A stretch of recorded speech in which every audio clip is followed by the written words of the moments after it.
Anno Domini 1991, a year full of hope, optimism, and the growing vision of a more unified world.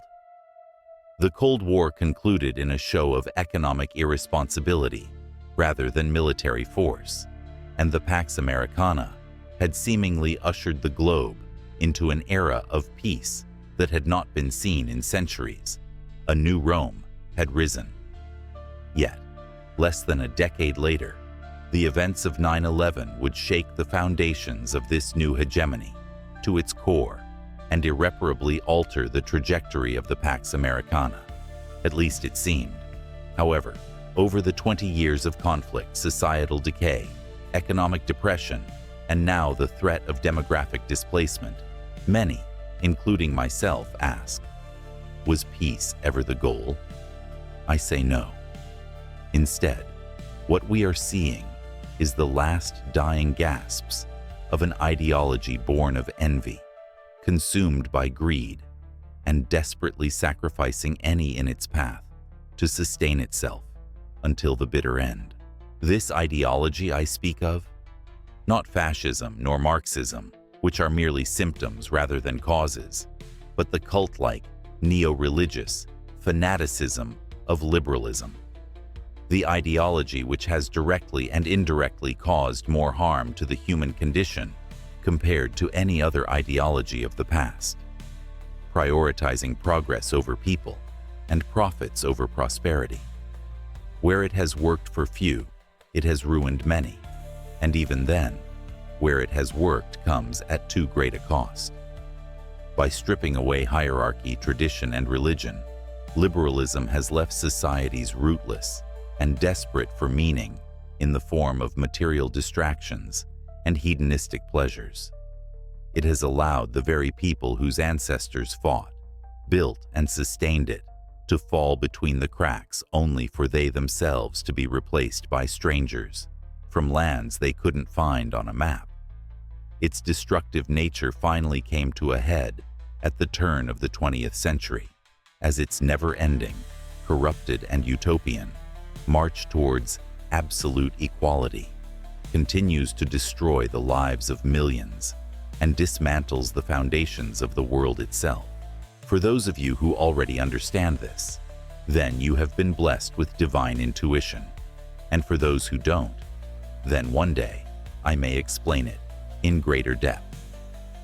But this is not the video for explanations. It is a call to action, to propose a solution to the question of where do we go from here? And what is my solution, you may ask? God, family, duty. The world order is changing, the global hegemony is contested, and the shackles of freedom have rusted. An opportunity is emerging to change course, to reclaim what has been lost, and to rebuild what has been destroyed, charting a course towards a greater tomorrow. What we are proposing is a synthesis of old and new world thought, learning from the mistakes and triumphs of our past, wielding the untapped potential of those who have been forgotten, and protecting those whose claim to the land they live upon goes back centuries. To break the chains of tyrannical liberalism, restoring the vigor of Europe and her children. These new thoughts will rest upon Catholic and Orthodox doctrine, the twin pillars of historic Christendom. However, we will also recognize our brothers and sisters within denominations that, despite small differences, share common theological ground. Where there is alignment in truth and doctrine, there is room for cooperation. As our faith is not just a personal conviction, but the spiritual backbone of Western civilization itself. But faith must be upheld by structure, and order must be maintained by those willing to serve.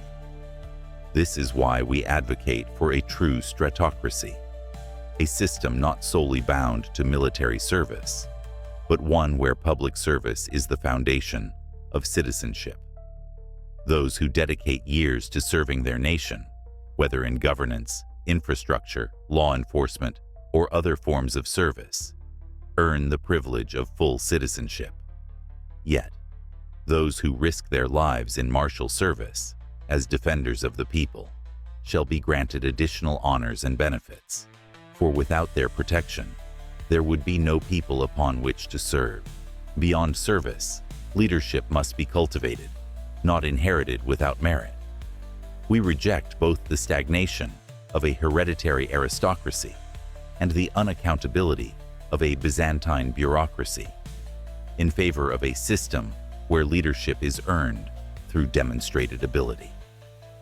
Our vision for a meritocratic aristocracy is one where local leaders are chosen by their fellow citizens, not appointed by faceless bureaucrats, nor by the whims of the ignorant masses.